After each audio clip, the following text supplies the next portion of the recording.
still well-dressed, well-spoken, focused on her job. Students still respect her, still leader of the school.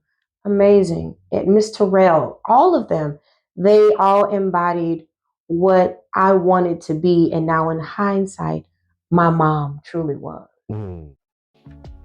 Welcome to episode 7 of your favorite teacher's favorite teacher podcast. Thank you for having me. My name is April C. Thomas. I currently work for Katy ISD at the lovely, illustrious campus of Morton Junior High School. Second to none, world class. And I'm sure Dr. Black would love to hear you say that too. He should. And I've been an educator, solid, certified here in the state of Texas for 13 years. 13 years. 13. Oh, some wonderful stories, I bet you got there. So what we're going to do is we're going to start off the podcast like we always do. We are going to start off the podcast with something that I like to call the journey. All right. Now. And in this part of the podcast, you're just going to talk to the audience about your journey in education from day one to today. All right. I began my career in education in undergraduate school. Okay. I was a part of a work study program with AmeriCorps called Jumpstart. Oh. And I was able to go into Hammond Head Start and earn a little money playing with preschool babies. And God just allowed me to be very successful in that. I was accepted into the Pearson Teacher Fellowship. I was able to go to Boston. I spent some time at Harvard and Stanford and saw 3 and 4-year-olds at circle time doing double-digit math. Wow. And I realized at that moment, the brain could be taught to do anything. Still wasn't ready to go head first into education, but as life would have it, I had a baby. And I needed my life to align itself with being able to be a very productive parent and be in school when my daughter was in school, or work rather, when my daughter was in school. And we relocated from Baton Rouge, Louisiana to Houston.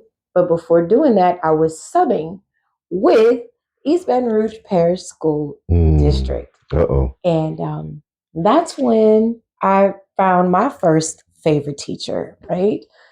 She was actually my elementary school soccer coach. Oh. And she was the 2nd grade teacher of my sister, Connie Hatch. Mm-hmm. If you know anything about Baton Rouge, you know anything about the last name Hatch, right? That name is attached to Torrance Lil Boosie Hatch. Yes, his mom. I'm going to share a not so flattering photo of myself with Miss Connie Hatch and Coach Moore as our soccer coaches. But she ended up being my next door neighbor while I was subbing at Capitol Middle School. And she took such good care of me. It's like, you remember who I am? Absolutely. And now fast forward all these years, I still remember my students. Wow. But she took care of me every day. She came over to make sure I had breakfast. Like, have you eaten? She'd bring me a honey bun, a little Debbie honey bun every morning. She was amazing. But nonetheless, I relocated to Houston, right? Had a wonderful time and learning about the journey of what it takes to become a certified teacher in the state of Texas.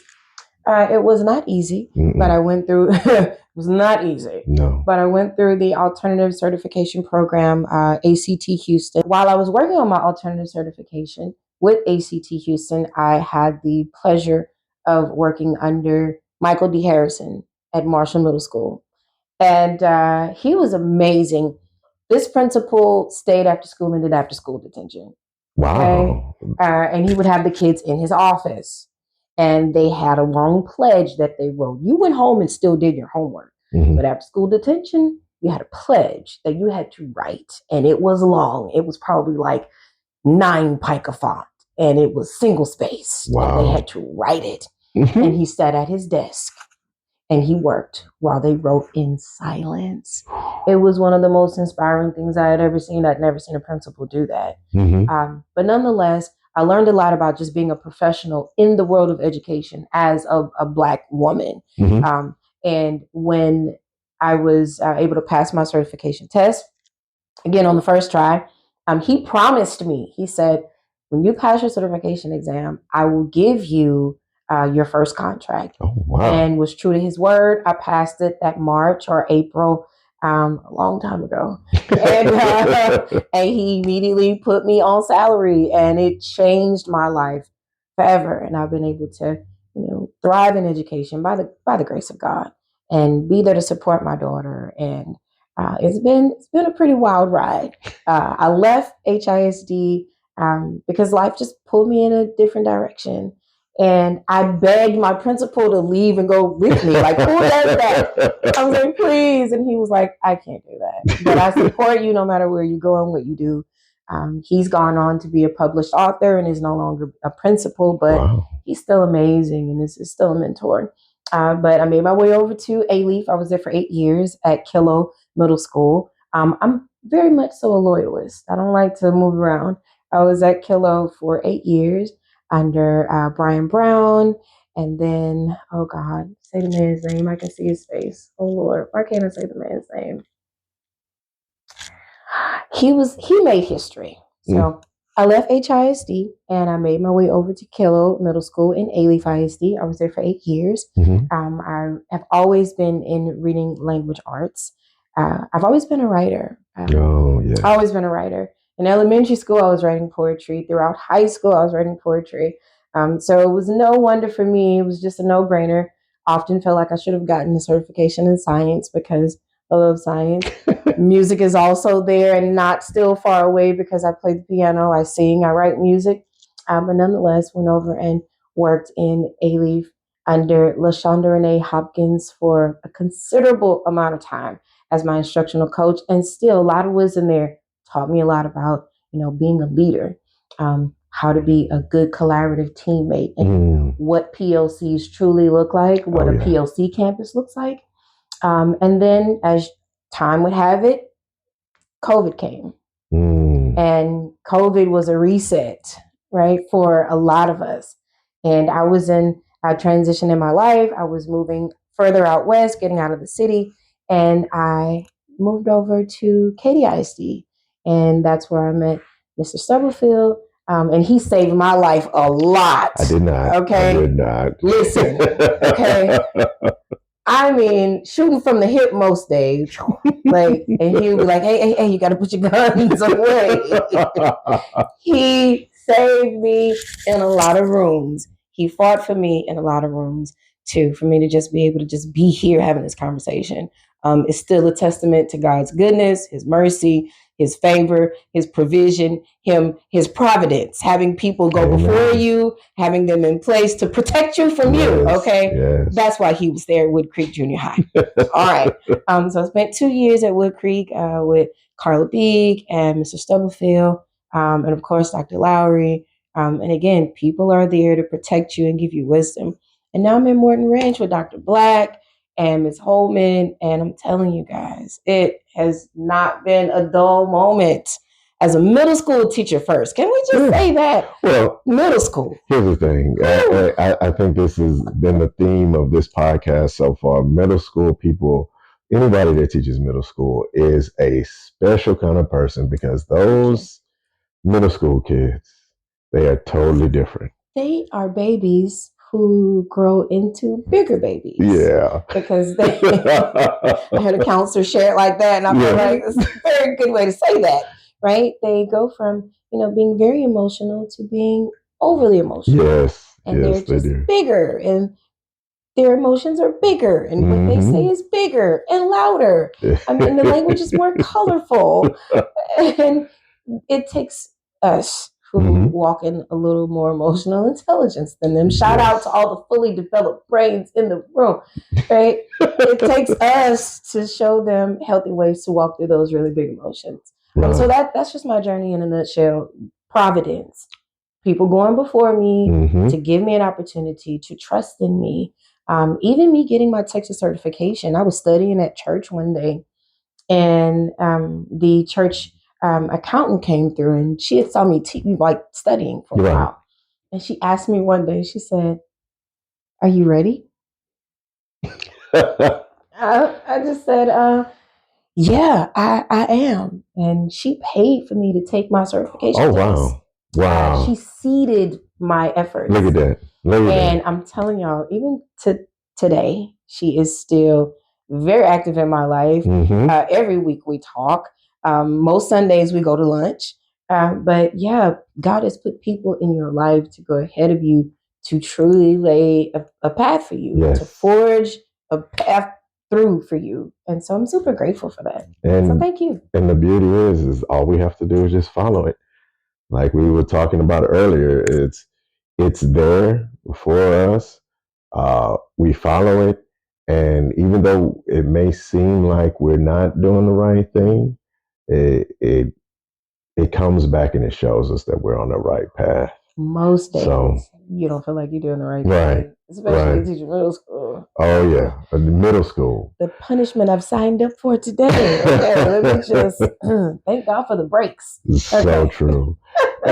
Now, we're going to move on to the next section, a section that I like to call the yin and the yang. All right. So what this section talks about is our worst days as educators and our best days as educators. And I like to try to finish it off more with positive. So I like the audience, the guests, to tell their worst day in education first and then talk about the best day. Because we all have them, and it's nothing wrong with talking about it. It just opens up our audience to see the different aspects of the dichotomies of being an educator. Yeah, I think that COVID, thank you, God. Thank you, Father. El Olam, the everlasting God. COVID opened the eyes for people to know we don't just go to school and just prop our feet up and wear cute little cardigans. No, we go to work. It's a battlefield. And, parents having to be home with their children or still have to figure out how to work, and their kids be on Zoom and then make sure that they're paying attention to the lesson and then doing the homework. Like, it opened the eyes of so many, many people as to what we do every day. Right. We do a lot. We are not just teacher, we're a counselor, we're mom, we're dad, we're nurse. We are security guard. We are, we are security guard. We're just everything. We wear a plethora of hats in just one single class period, right? Flexible is not what we are, right? We are contortionists, okay? Because you could be flexible and not be able to really bend and twist your body that's who we are. We have to pivot quick from dealing with, children who have a myriad of challenges before they arrive at your classroom every day, to children who come from, I don't want to say perfect because everybody has challenges, right? But from an ideal home, right? Mom and dad are there, they're supporting their kid, but maybe they have a bully at school. We got to know how to stand on all 10 toes for every kid all day long. So one of my worst days, because there've been a lot. Right? There've been a lot. One of my worst days was understanding why kids slept in my class. Oh, tell us more. I want to hear this. Yeah. I was in a leaf, and the young man would come to my class, and he would sleep every day. And sometimes we can be short-sighted, right? And I would just tap him and wake him up every day, or tap his desk. And after a few taps, a few days of tapping, you don't want to tap anymore. Now you want to, what's up, right? And so one day after class, he shared with me, I stay up at night. It took him a while to tell me. He stood there very silently for a little while, little Asian kid. And he told me, he was like, I stay up at night to protect, my mom and my sister from my dad. Wow. Huh? So dad was an alcoholic. To the degree of terror and antagonistic behavior that could happen in the home or what's happening in the home. That was 2015, 2016 school year. So, of course, right, time has passed prayerfully, things have changed. But the degree of violence that child was seeing and experiencing in his home at that time, we can only imagine. Right. So I made a deal with him. You come to my class and sleep, and I will. And so this was pre-COVID. You feel me? The girl was doing asynchronous lessons, okay, before COVID. So she was ready, well poised for the madness that would show up in 2020. All right. So I would create the printed notes for him, and I would do a little recording. We were using Flipgrid too at that time. Right. So I made lessons for him so he could stay up at night and do what he needed to do for his mom and for his sister and not fall behind in my class. Right. And he did. He asked me not to share, but I did share with the counselor, and we did get some help for him. But I did my part. That was one of the worst days that I ever had as an educator. Yes. I had experienced some other stuff, right? I'm putting stuff up in the hallway, and I had a kid grab my hind parts. I experienced that. I have had, educators bully me, right? I have had principals bully me. Wow. I've experienced some things, but the main thing is the child. Right. And so all of the things that I experienced as an adult from, my colleagues, it pales in comparison to knowing that this defenseless child has hell at home. And I can't do anything about it. Well, and that's the part. It's the I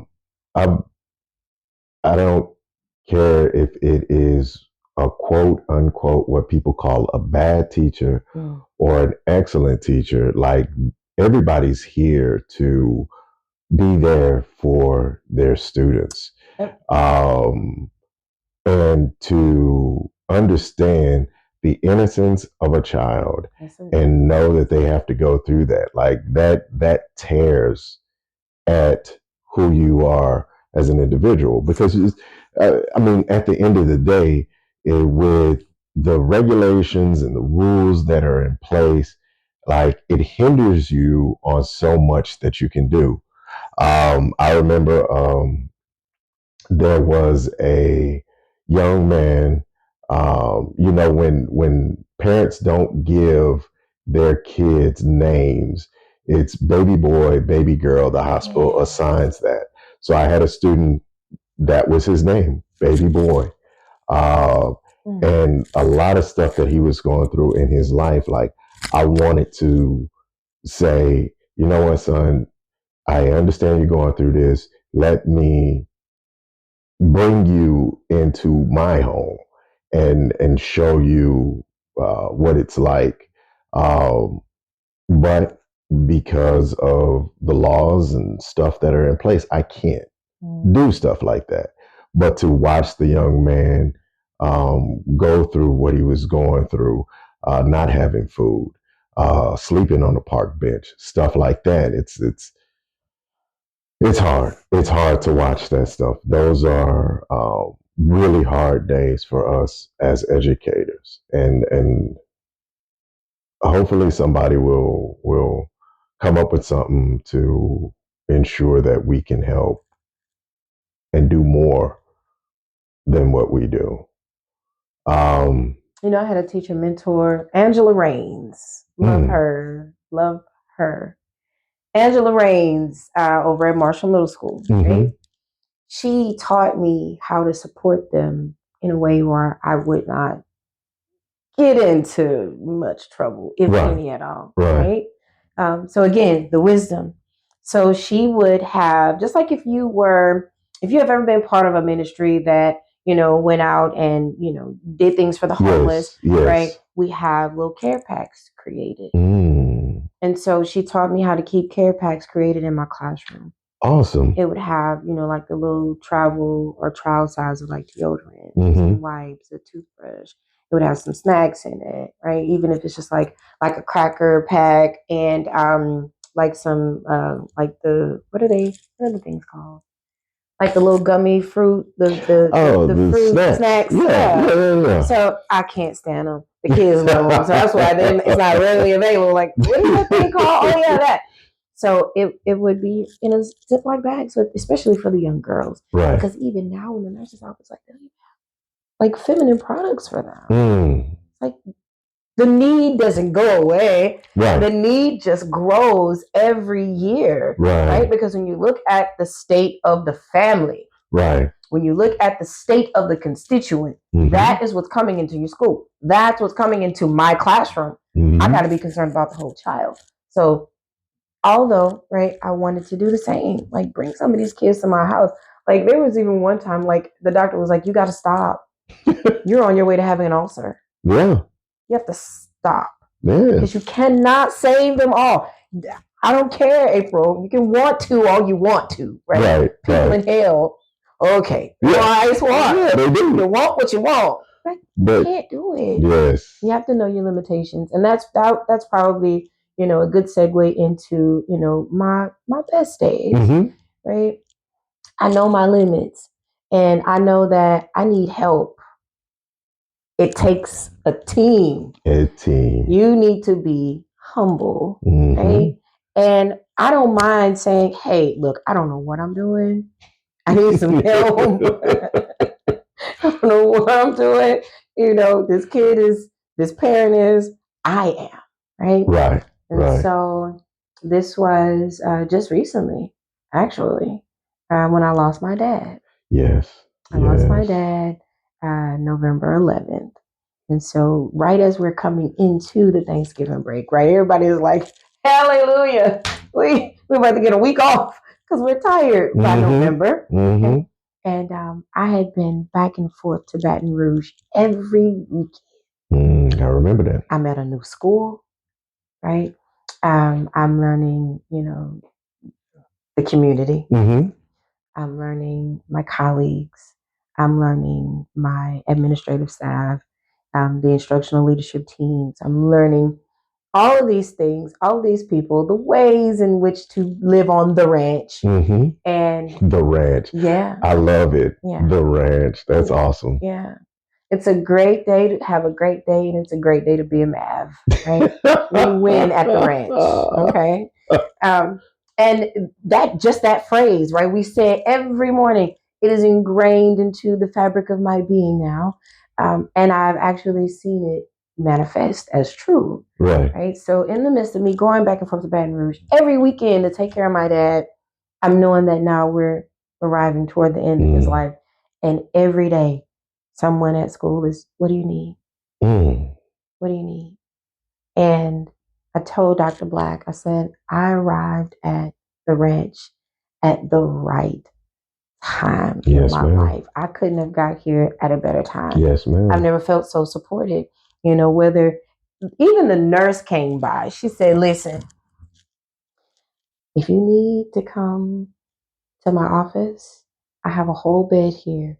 You can just come. Wow. Just come. The counselor called, 7th grade counselor, Miss Abuzala. She's now going over to Friedman High School, new high school that they're opening up, right? She's going over there, and she came by my classroom one day. She said, hey, I lost my dad too. If you need anything, let me know. My colleagues, did you eat today? You need to eat. I'm teaching. Knock on the door. Here, give that to your teacher. It's lunch. Wow. Over and over and over. Calls, texts, emails, cards, just right? Even you, Mr. Stubblefield, just an overwhelming amount of support on one of my worst days, right? Which seemed to be for a season, right? And now that, as the pastor would always say, because, at this age, you've been to quite a few. You've been to a few services. Yes, ma'am. And they always say, when the phone stops ringing, right? When the food stops coming, right? That's when you find out who's in your corner, because that's when the real grief shows up. Couldn't have got to the ranch at a better time, because the grief has truly shown up, right? But still, overwhelming amount of support. Wow. I still have that bed if I need it. Wow. I still have that conversation available if I need to have it. Mm-hmm. If I need a little grace and I need to show up a little after 8:20, okay, I can have that. I can have that time. That's something. Yeah. And it just so happens the last episode that I recorded with Miss Martinez, she talked exactly about that, the importance of the community that you are a part of. It can make or break you as a teacher. Like we said, we're going to have our hearts bleeding for our students, the pride that we have when we see students succeed. But there are going to be times when our cups are empty and it needs to be filled. And those people who are on our teams are those individuals that do that. She pointed out something. She said that the people on her team understands the things that she goes through in a way that even her husband that she's been married to doesn't understand, because you really have to be in this education thing to like really understand what we go through. And that's why the community, the team that you are a part of, can make or break you. Oh, no doubt. As a teacher. No doubt. She said it. You can't pour from an empty cup. And it's a lot of times I don't talk to people outside of education about my job, right? About my career, about my passion. We don't talk about it because they can't relate. Right. And it's so easy for them to become very judgmental and say, oh, I don't know how you do that. Well, darling, I don't know how you work at McDonald's either. But everybody got to work somewhere. Right. But she's right. The people who surround you every day, they get it. They get you, and they know how to speak your language. Yes, ma'am. Right, just like the love languages quiz. They know how to speak your language, right? And for a lot of us, it's just food. It's just food. Can you just say that? It's really just food. Yeah. Show up in the lounge with some donuts. Put out an email and say, who you telling? And we're all there. Okay? So true. But your team is everything. Everybody needs a team. And so I'm blessed to be a part of the ranch. Yes. To be a rancher. I herd cats for a living. And like I said, when I found out that you were going over there, and what I've heard from that campus, I know you said it, but I feel like that was what you needed at that time, and it's part of that path that the Lord has put in front of you. Amen. And with that, we're coming to the next portion of the podcast, which is the namesake of the podcast, your favorite teacher's favorite teacher.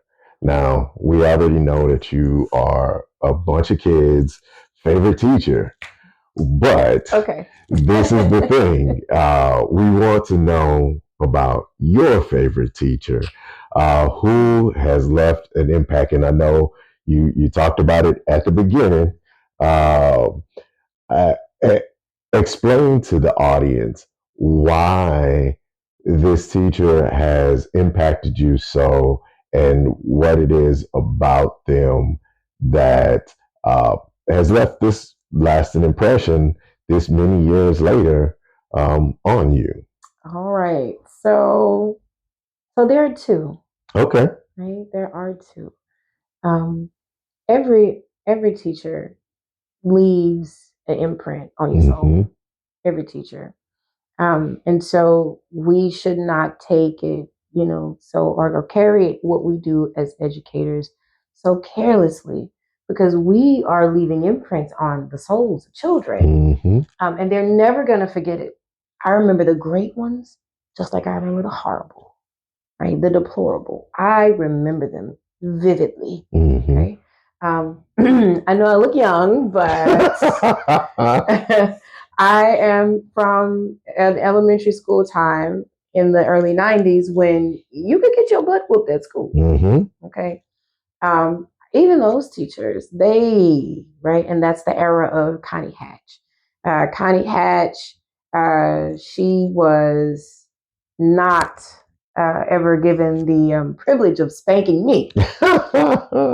But she was as I stated, my sister's second grade teacher, and she ended up being my soccer coach.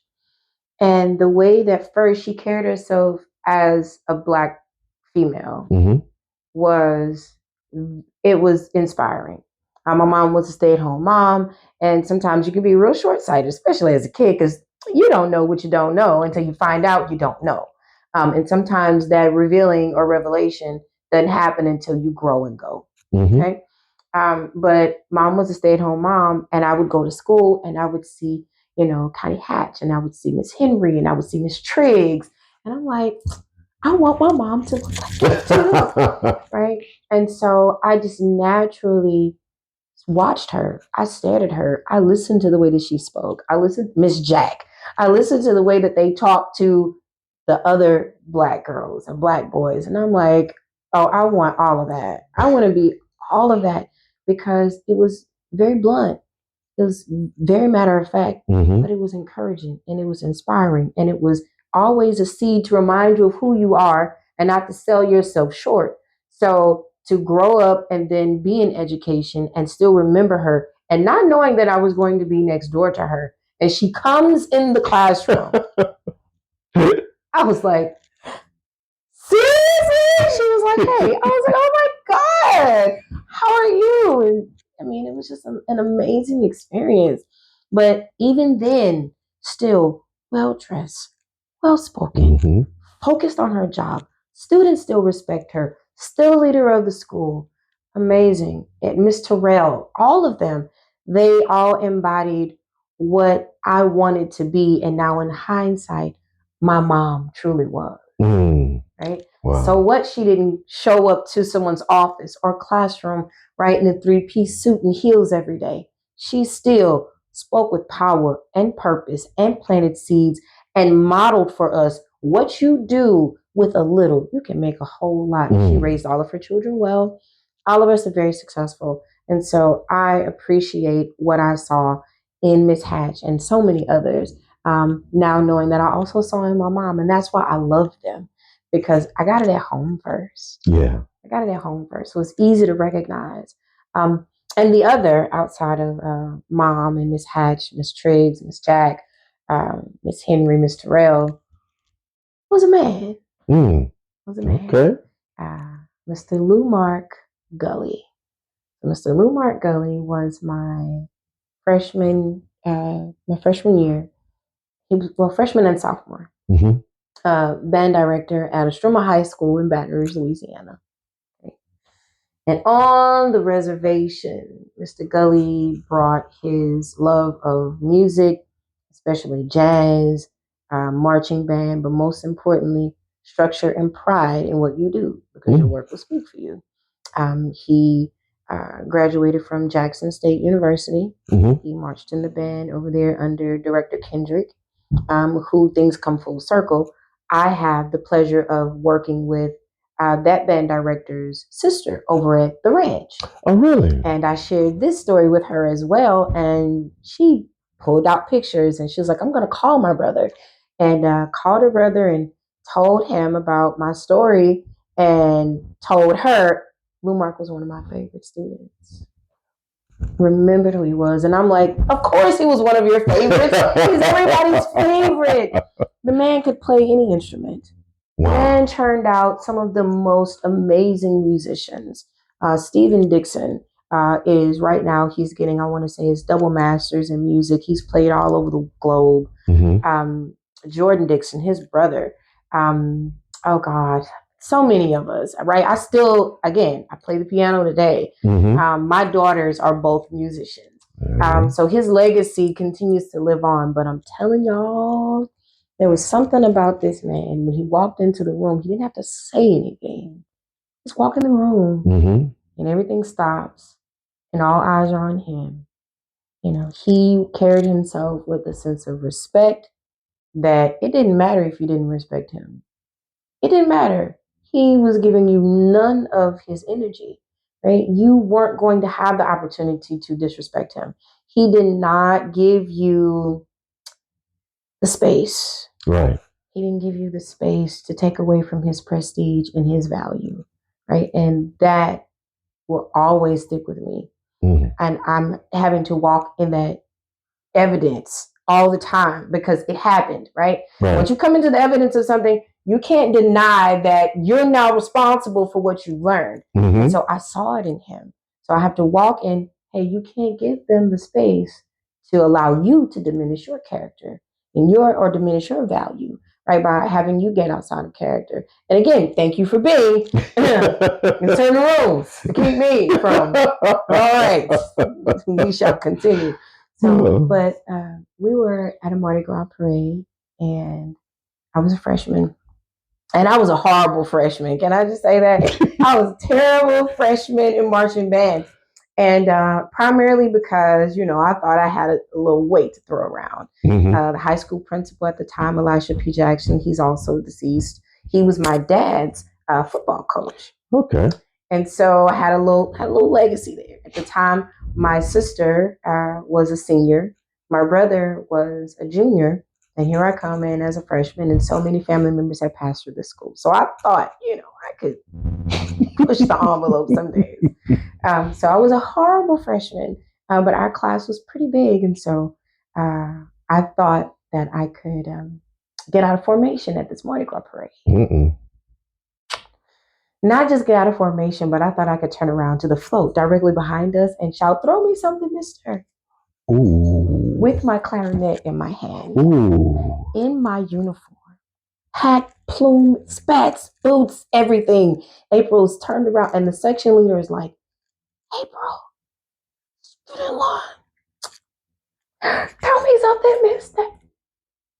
I turned around and Mr. Gully was standing at my nose. Uh-oh. And he, "What are you doing, Crab?" And he didn't talk to me for the rest of the night. And I was afraid that he was never going to talk to me ever again. So at that moment, I became the chief brown noser of the marching band. Okay? It didn't matter what was going on. April was in the band room. April was making straight A's, trying to help out, cleaning this, packing that, whatever I could do because I wanted to get back in his good graces. And so, end of school year band banquet, he's announcing senior, junior, sophomore of the year. And I'm sitting at the table with all the freshmen, and we're all laughing and joking. It's freshman announcement. And I'm like, "Yeah, y'all know it's not me because I was the absolute worst. It's not me." And he did call my name. Really? And everybody at the table was like, "This one? This one." And I think it's because he saw how I responded to correction. Mm-hmm. Everybody doesn't respond well to correction. Correction is either going to make you stand up and take accountability for what you did and make you face yourself and change, or it's going to make you cower and crawl into a hole and waste your time, waste your life. I mean, I think that's what it was. I think that he saw the way I responded to his correction, and he wanted to, encourage me. Wow. Because it's bigger than the award. I don't even know what that little ugly trophy is. But I remember what he did for my soul, right? He brought Jackson State, the sonic boom of the South. He brought them to my high school. Wow. I watched them perform on my high school football field. Wow. This was my sophomore year, so this would have been, this would have been 99, 2000. They played Southern University, right? Human Jukebox. Played them that year at home in Baton Rouge, and he asked Director Kendrick to bring the band to my high school. And I was just amazed and astonished that this very short, powerful man really had authority. He walked in that authority, and that encouraged me as well, to just understand authority. When you understand authority, you know how to walk in yours. And so therefore, in my classroom, when I correct and redirect, it's to encourage you to walk in strength and to walk in power and to walk in a higher sense of self. Right? We have to come up a little higher in our thinking. So yeah, those educators that I've had the pleasure of being with in my time as a student, they really shaped me on how to deal with children today, because all the times have changed and culture is ever evolving. Who we are as people and the need for human interaction and for somebody to truly show us that they love us and care about us, Right. it's never going to go. Yeah, that's never going to change ever. The fact that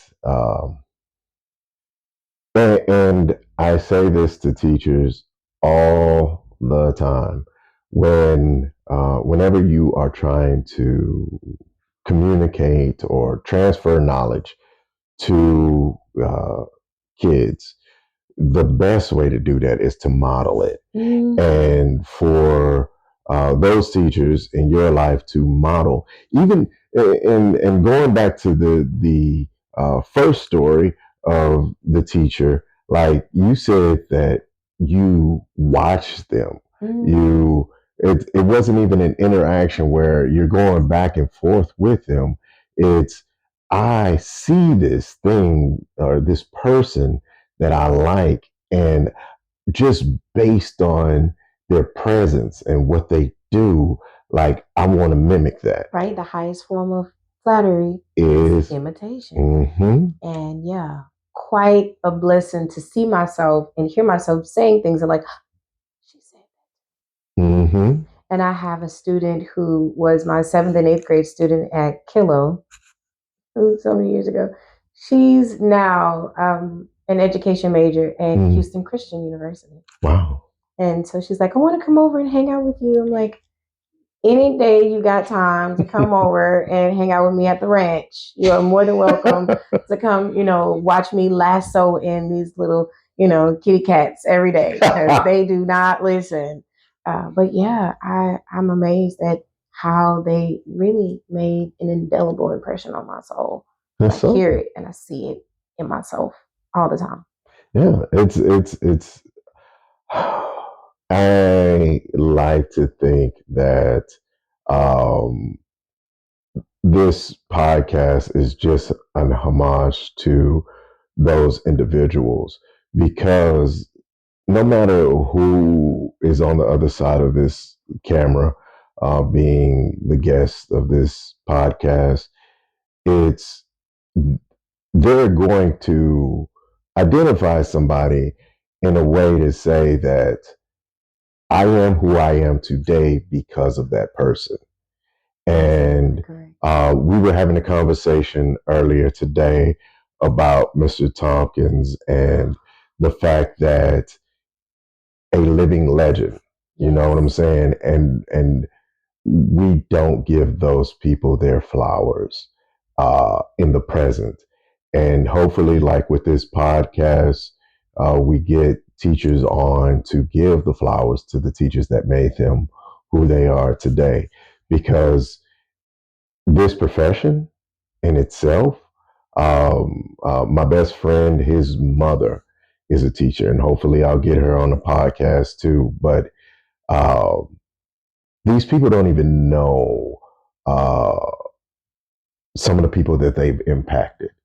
That was a powerful one. If I can jump in, go ahead. Dr. Rita Pearson. I watched her TED Talk. Yes. I had no idea she was from Houston.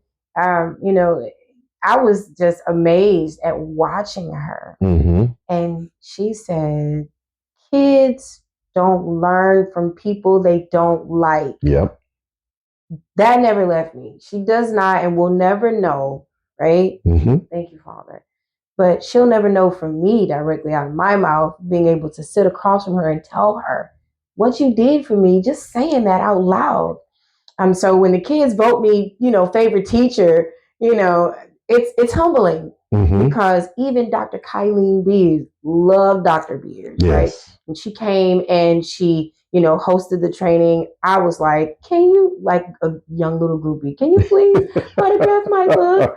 She autographed my book and we took a picture together. And she said, stop expecting for these kids to want to understand this text before it's relevant for them. It has to be relevant for them. Get to know your kids, right? Know what they're interested in, and then go into your education or whatever it is you're facilitating your instruction.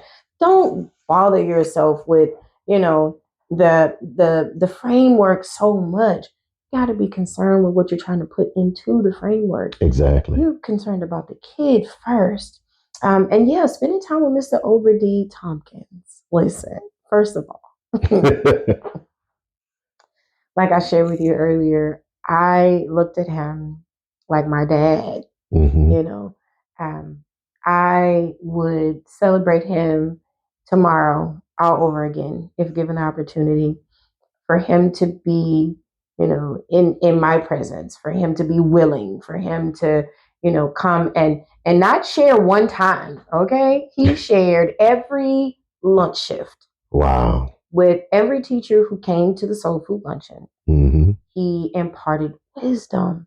And in the introduction, I stated, while we celebrate African American history, across, the state and across the country, it would be a considerable disservice to ignore the history in our own backyard. Exactly. And I told him we're just grateful for you forging this path because you endured lots of things as a young Black man in a predominantly white school district that had a school for Blacks, right? Before, desegregation, all the Black kids went to one school and it was only 1st through 8th grade. I didn't know these things. He endured these things. Right. And for him to share that with us, and to remind us of the privilege that we have to just be all together now in this melting pot, I don't take that for granted. And again, like you said, just being a living legend, he's still here. Yep. So it was grateful to be able, or rather I'm grateful to have been able to give him his flowers on yesterday because truly worthy of them. Yes. That is a blessing because if you think about it, so many people are in this profession and this education profession may even pass away before knowing the impact that they have made. The seeds that they've planted. Absolutely correct. And so even with my student Desiree, same thing. She responded to the correction. One day she was having a bad day. It was a bad day. And it was home. And we brought home to school as they do, right? Yes. They're emotionally unintelligent and mature. They don't know how to package it all. And even we don't most days, right?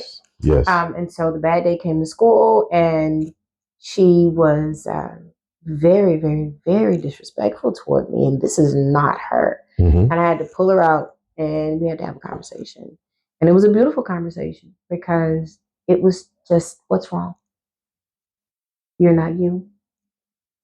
And before I let you get in trouble for disrespecting me, because that's what's going to happen, what's wrong? And she broke into tears and we've been inseparable ever since. Right? Wow. And so now she wants to be a science teacher. Wow. Look at that. She wants to be a science teacher. I can't shake her. She's like, what are you doing this summer? But I love her so much, right? And I thank God for allowing me to be able to see the seeds that I planted because everybody's not going to get to see it. No, ma'am. Right? It reminds me of the 10 lepers that got cleansed. One came back. One came back. The other 9, they were Jewish. The one that came back was a Samaritan. Right? So I correlate that rather to, it being 9 Black kids that I imparted wisdom to, 9 Black kids that I helped, 9 Black kids that I gave grace to. But one was courageous enough to come back and say thank you. Not even Black, but Hispanic girl. And I love her so much. I just love her so much. So I thank God for allowing me to see the seeds that I planted be watered and to, be able to see the harvest. It's a beautiful thing. Yes, it is. Now, are going to transition into the next portion of the podcast, the part that I like to call a word or a phrase. A trigger is what he's saying. Well, it's the last section of the podcast, and I tried to find one that relates to the guests themselves. And we spoke earlier. There's so many things we can address. But I think we settled on talking about parents. And I think that this is extremely timely because there is, matter of fact, there is a meme out. I don't know if you've seen this meme or not. And it has like parents in the 80s versus parents in the 2020s. And like it's a cartoon where there's a parent-teacher conference and the parents are looking at the kid and like, why are you doing this? And getting on the kid for not doing what they're supposed to do in class. And there's the same exact image for the 2020s. And instead of the parents getting on the kid, the parents getting on the teacher saying, why are you doing this?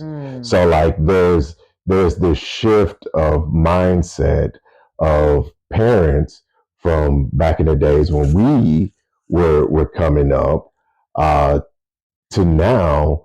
The parents are actually getting on to the teachers and asking the teachers, why aren't you doing X, Y, and Z?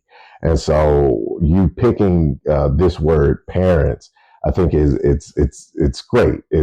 I think there's going to be you're going to have a great talk about your thoughts about parents because there is a major change in what's going on with the relationship between teachers and parents today.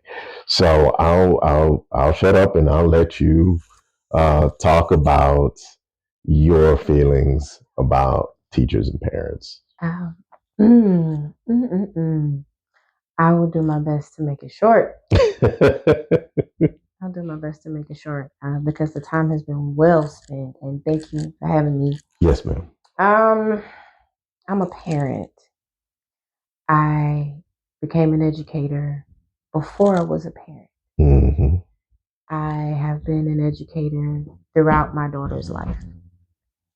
She is now 18. She graduates high school this year. Wow. And I have had the pleasure of having good relationships with all of her teachers. We have walked in a collaborative accountability when she had bad days, when we had things happen as a family. I lost my mom in 2016. She was in middle school. Middle school? I don't know. I think it was intermediate because, different districts do different things. Yes, ma'am. So in A-Leave, it was intermediate school. Mm-hmm. But everywhere else, 6th, 7th, 8th is middle school. So she was like 6th grade. But nonetheless, right, we lost mom. We lost dad. We've lost cousins. I got married. I got divorced. We've moved across the city. Life still happens, right? Mm-hmm. We've had illnesses. We've had, mental health challenges. We've had it all. We now have a stepsister, right? Mm-hmm. I may end up adopting 2 more girls. Like, we have had life. Life hasn't stopped. Mom has had surgery. Mom has been sick. Mom has been off work. Life has not stopped. She has had, doctor's appointments and failed friendships and she's had birthdays and she's had, broken hearts and she's had life. But what has not changed is the standard that I expect of her when she walks outside of my house. Mm-hmm. When she leaves my house, she understands that she's an ambassador for me. She understands that she is representing me and everything that I have instilled in her at home. What I need parents to understand is that culture and your friends are going to always influence your kid. Mm-hmm. But if you lay it plain for your child that they have one of two choices, you can either represent me well or you cannot represent me well. And if you choose to not represent me well, this is the consequence. Mm-hmm. If we can just get back to that, we can change that meme. Mm-hmm. So true. What I'm finding is the brokenness of the family, the brokenness of the mindset of what family is, the lack of family values, the challenges that we see students come to school with from home. It starts with the individual having unresolved traumas, not getting the help that they need, not taking out the time to do the hard things, Yes, not ma'am. responding well to correction. We cannot expect our children to do something, be something, walk in the understanding of something that they don't see, Mm-hmm. and that is not the standard. As they're growing, right, their personality is going to come out. We thank God for that, okay? Because they're individuals. Mm-hmm. But if you are not a healthy individual yourself, knowing how to surround yourself with people who are going to hold you accountable, if you're not healthy mentally and emotionally, getting the help that you need and making sure that you're organized in your thoughts and disciplined in your thoughts, because disciplined people have disciplined thoughts and disciplined actions. If you're not what they need to be, don't expect for them to be that. Right. And you can't send them to school to someone who only has them for a few hours a day, who is only technically qualified to put a Band-Aid on their gushing wound. Mm-hmm. You are doing your child a huge disservice. Yes, ma'am. They cannot come to school and thrive if they don't have parents at home who are helping them thrive. Yes, ma'am. My daughter and I are doing scholarship work. Mm-hmm. And every school year, there is a focus, right? And so this year as a senior, right, it's all scholarship work. Mm-hmm. And one day I came home and she's like, I'm already doing it. You don't have to bother me. I'm good. But I can look back, right, during her time in middle school. I come home, I'm already doing it. You don't have to bother me. Mm-hmm. I got it, right? Mm-hmm. Doing the dishes or doing her laundry or cleaning her room, right? Elementary school, I got it, Mom. What was she doing? She was pulling her clothes out for school. Wow. Which is a practice that I got from my dad. Mm-hmm. I watched my dad's, Mm-hmm. going back to that modeling, right? Because behavior is learned. Yes, it is. Please understand that your children coming to school demonstrating for us just how emotionally unintelligent they are. They are learning how to walk in that from someone at home. Mm-hmm. Okay. The vaping, the drinking, the drugging, the sexually explicit behaviors, the content on their phones. These are things that they are seeing and experiencing outside of school. It comes to school. Mm-hmm. It doesn't happen at school. It comes to school. Yes, I ma'am. need parents to understand that.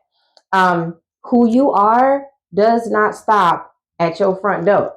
It's coming out when you walk out. Mm-hmm. But I watched my dad walk out the house every morning, somewhere to the tune of 5:30, 6 a.m. And every morning before he left, I saw him pull his clothes out the night before. He'd wake up, brush his teeth, he'd put his clothes on, he'd kiss my mom. Sometimes I get a little peck if I was up, not just peeking around the corner watching him. Mm-hmm. And he would go on to work. But I picked up his habits. I still pull my clothes out the night before. Doesn't matter what I have to do the next day. Mm-hmm. My clothes are pulled out the night before. My daughters now do the same thing. Wow. I pack my lunch early in the morning, right? They get up, they brush their teeth, they go downstairs, and they prepare their lunch for school. Behavior is learned. So if you want your child to walk in a certain behavior, you got to model it first. Wow. Do not put that burden of responsibility on somebody in the culture. Don't put it on Cardi B. Don't put it on teachers. Don't put it on social media. Right. Your technology is not a replacement for your parenting. Right. Take the phone out of their hand. Find out what's going on in their heads. Mm-hmm. Find out just how much influence you've allowed your child to sit under that was not yours. Mm. Find out what they're thinking. Find out what they're doing. And there are those of us who are in your community who will help you have hard conversations. Mm-hmm. But we are by no means a replacement for you. Mm-mm. Not at all. So we want to see your child thrive beyond the classroom. But like my dad would always say, somebody got to be at the gas station to take your money. You want so who you true. want to be? Which side of the counter you want to be on for 8 to 10 hours a day? Mm-hmm. Yeah. And it's still true today.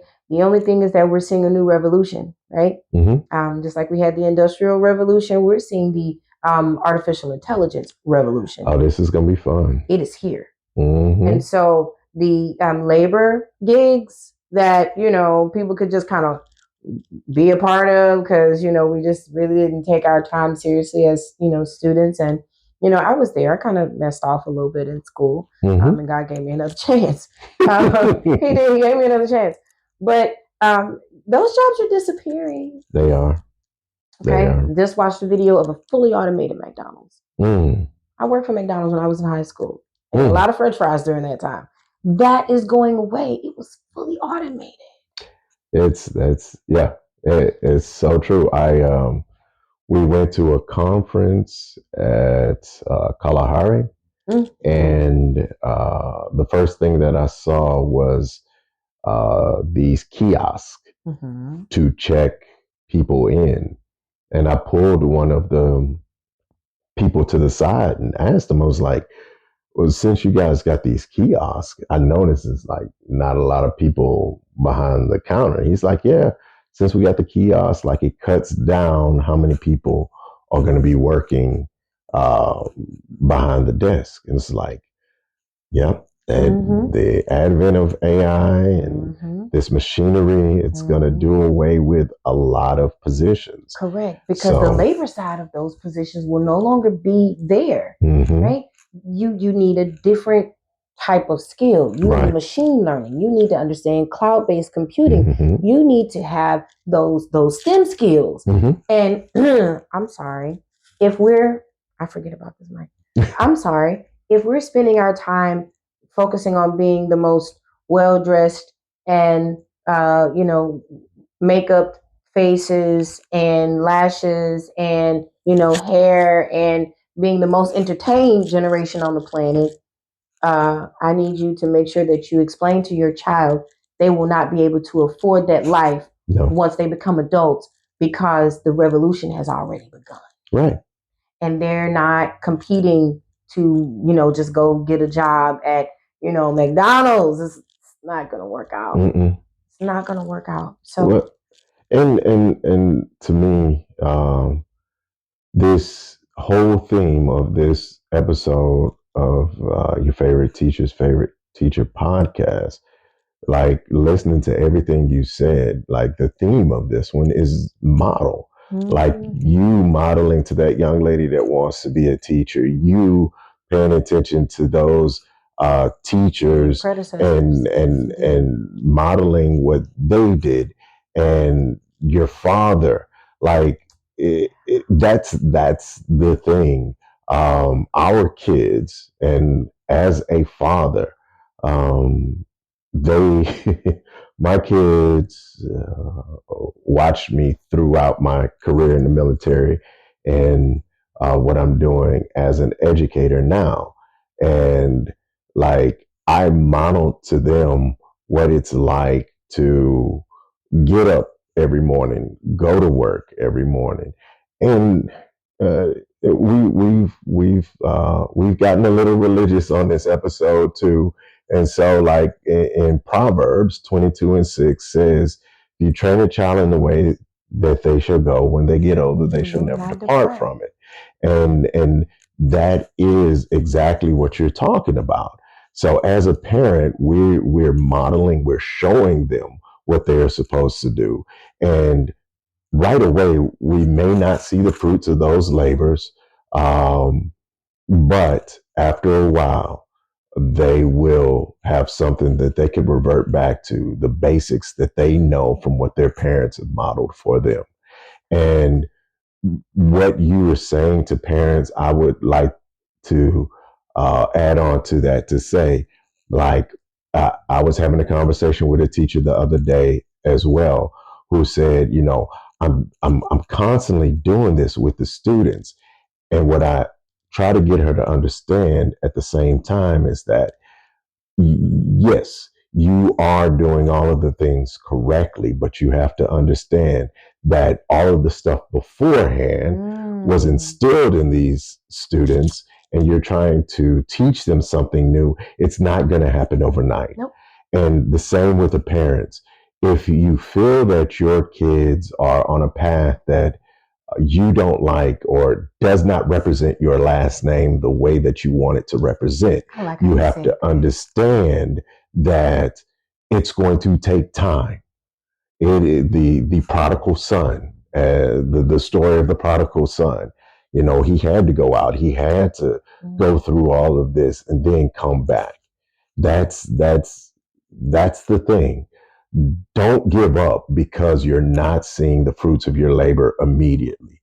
I understand we are an instantaneous society, but time, that time is going to be the difference maker. Don't give up. Keep going. Keep pushing. Keep modeling what it is that you expect your kids to be. And with that, we're coming. I'm going to jump into the end of it. I did a lot of talking. I'm gonna let you. I love it. I'm gonna let you go ahead and close it out. So at the end of every podcast, I like the guests to have the final word, and on top of that, let the audience know where they can find you. I know you have your TikTok, your website, and your Twitter. So share with the audience where they can find you and give the audience some final closing words. All right, friends. It's been a blessing to be here. I'm sitting here with Mr. William D. Stubblefield, and he is by far one of your favorite teachers' favorite teachers. Okay. Thank you. He has lived by faith, has grown in grace, has taught me how to grow in grace. Give people grace. Don't try to feed them more than they can chew. April. And just being here with him as he continues to grow and evolve as a teacher. Even at this very moment, still teaching me about how to be all tech savvy, because I don't know how to do none of this. Okay, I keep slapping the microphone. But thank y'all so much for tuning in and for listening, and for him giving us a platform to just share with you our experiences. So thank you for my challenge coin. And in closing, I love people because I like to learn from people. We are not the same, but we are. Isn't that something? Mm-hmm. We're not the same, but we are. Everybody has family and friends that they love, that they will come for. And it's the very simple things, the very priceless things that bind us together. And if we can just get back to understanding that, I think we can move a lot further. We can move the ball further in society. I appreciate your time. If you ever want to see anything or hear from me, reach out to me, hear anything from me, want me to come speak to your kids, because I do that too. You can find me on TikTok at The Teacher Has Spoken. You can find me on X, formerly known as Twitter. Did I say that right? You said it right. Thing. It is. It is. So weird. I feel like I'm shouting out Prince every time I say it. For those of you who have no idea, it's a whole thing. Okay. But you can find me at ELAR with April, as well as online at my website, elarwithapril.weebly.com. So it has been a pleasure. And just remember, what you want to see, you need to be. What you want to see, you need to be. I know you've heard it several different ways, like be the change that you want to see in society, or be the teacher that you needed or had or wanted when you were growing up.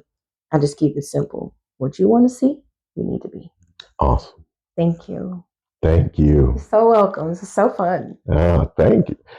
So that ends it. And this is me signing out. Peace.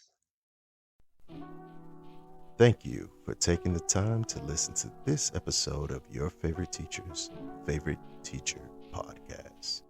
If you have a story you'd like to share, please contact me at wdstubblefield@wdsi.us. Again, that is wdstubblefield@wdsi.us. And you could be our next inspirational story of how educators impact our lives. I'm your host, Mr. Stubblefield, and I want you to remember, no profession is possible without your favorite teacher.